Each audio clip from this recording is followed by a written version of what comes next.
روزانہ سیفگارڈ کے ایڈز دینے والوں، ہم بھوک میں جراثیم بھی کھا لیتے ہیں۔ زندگی کی منافقت زدہ ٹھوکروں میں سے سب سے قیمتی دھوکہ وہ ہوتا ہے جس سے آپ گرتے ہیں اور اٹھنا سیکھتے ہیں۔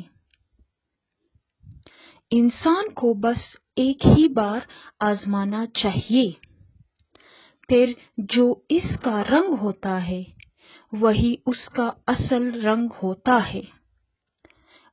اس کے بعد وہ آپ کو نہیں، آپ اپنے آپ کو دھوکہ دیتے ہیں۔ عموماً ایک جملہ سننے کو ملتا ہے، منہ پر بولنے والے دل کے صاف ہوتے ہیں۔ ایسی دل کی صفائی کا کیا فائدہ، جو دوسروں کے دل کو الفاظ کے نشتر چبو کر زخمی کر دے۔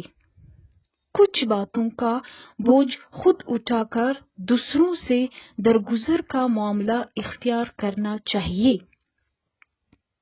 اٹل حقیقت ہے کہ مقصد جتنا بڑا ہوتا ہے، قربانیاں اتنی زیادہ دینا پڑتی ہے۔ پہلے کبھی نمرود تھا، پھر فرعون تھا، پھر یزید تھا، اور ہم اس دور میں پیدا ہوئے ہیں جہاں سبھی ایک ہی وقت میں موجود ہیں۔